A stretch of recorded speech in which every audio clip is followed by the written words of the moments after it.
Бүгін YouTube 21 жашқа толып отырады. Мен өзім ютубер қатары бұл нерсені айтпай қоя албаймын. 14 февраль күні YouTube дал ошол 2005 жылы түзілген.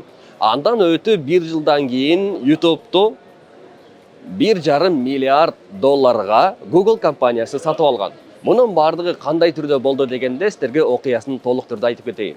Көп учурда біз ютуберлер YouTube'қа контент салып атканда қыжалат болабыз, ойланабыз. Неге менде трафик жоқ, неге менде просмотр жоқ, охваттарды қантип қылсам болады, қантип мен алгоритмде түшүнө алам, эч эле просмотрга жетпей койдум го деп наалып, же болбосо ызаланып, кыжалатчылык менен айткан адамдар бар.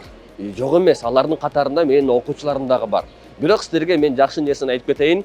Ошол YouTube'ду түзгөн директорлор дагы, YouTube'ду баштаган негиздөөчүлөр дагы неге бизде адамдар жок, неге биздин сайтыбызга адамдар кирбей атат деп кыжалат болуп, ойлонуп, болгону 40 гана адам кириптир деп ойлонуп отурган убакыт аларда дагы болгон. Ошондуктан эч кандай кыжалат болбоңуздар. Неге энди просмотр жок деп, керек болсо YouTube'ду түзгөн адамдардын өздөрү дагы бизде качан просмотр болот деп күтүп отурушкан. Ал эми мистер Бистекин мисалында алып карасак, азыркы чакта билесиздер, 1,5 миллиард подписчикке дагы почти жетип отурат. Бирок ошенткен чакта дагы ал нерсени мындан 10 жыл мурдакысын эле алып карай турган болсок, болгону анда 8000 катталуучу болгон. 10 жыл мурда.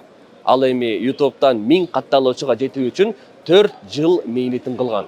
Эми караңыздар, биз кантип ошончолук адамдар мээнет кылып таштабастан 1 жыл, 2 жыл, 4 жыл убактысын ошол нерсеге арнап келген болсо, 2 ай, 4 ай чыдап койбойбуз дагы, менде эмнеге просмотр жок деп олтура беребиз. Менде көп учурда окууга жазылганда сыйкырдуу таблетканы күткөн адамдар болот дагы, неге мен эртеси күнү эле акча таап кетпейм деп айтышат. Бирок андай мүмкүн эмес эч бир жерде.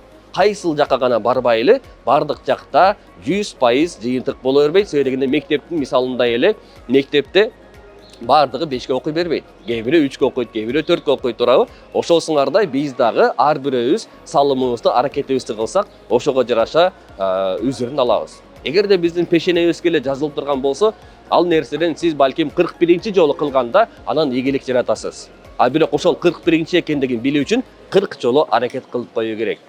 40-ына чыдаган 41-ине чыдабайбызбы дегенде эле, сиз дагы бир нерсенин үстүндө мейли YouTube тармагы эмес, мен ютубер болгон үчүн, YouTube боюнча сабак берип, YouTube'дан келечеге чыгуу үчүн үйрөтүп келген үчүн ошол туурасында сүйлөп атам. А негизи башка тармактарда дагы сиздер мындай бир мээнет кылып аткан болсоңуздар, аракет кылып аткан болсоңуздар, билиңиздер, бардык тармактан ийгилик жаратууга мүмкүн.